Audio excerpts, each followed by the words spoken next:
And welcome. Today, we're diving into the wonderful world of knitting, perfect for beginners. I'll guide you step by step, so grab your supplies and let's get started. First, you'll need yarn and knitting needles. Choose a light-colored yarn, it's easier to see your stitches. The needle size should be appropriate for your yarn. Look at the yarn label for recommendations. I recommend US size 7 or 8 needles and worsted weight yarn. Now, let's learn the basic techniques. We'll start with the slip knot. Make a loop, insert the needle through the loop, and pull the yarn through. Tighten it, and there you have it, your first stitch on the needle. The slip knot is essential for getting started. Next, the cast on. There are several methods. We'll use the long tail cast on. Create a loop with the yarn, wrap the yarn around your thumb and index finger. Insert the needle into the loop on your thumb.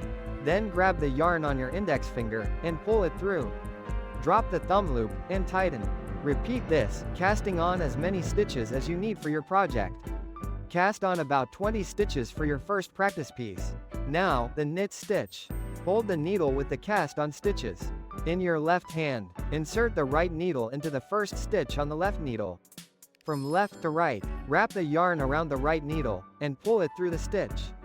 Slip the old stitch off the left needle. You now have a new stitch on your right needle.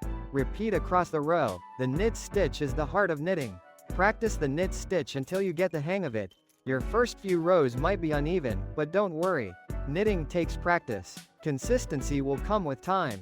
Once you get to the end of the row, turn your work. The right needle becomes your left, and the left becomes your right. The yarn should be in front. Then, the purl stitch. Hold your work with the stitches on your left needle. Bring the yarn to the front of your work. Insert the right needle into the first stitch on the left needle. From right to left, wrap the yarn around the right needle, and pull it through. Drop the old stitch, and you have made a purl stitch. Repeat across the row. Purl stitches create texture. Now, the bind off. Knit 2 stitches. Insert the left needle into the first stitch on the right needle. And pass it over the second stitch, slipping it off. Knit 1 more stitch, and repeat. Continue until you have 1 stitch left. Cut the yarn, leaving a tail. Pull the tail through the last stitch and tighten. Weave in the ends. And you're done. That's it for the basic knitting lesson. Keep practicing, and you'll be knitting beautiful things in no time. If you have any questions, feel free to ask. Happy knitting!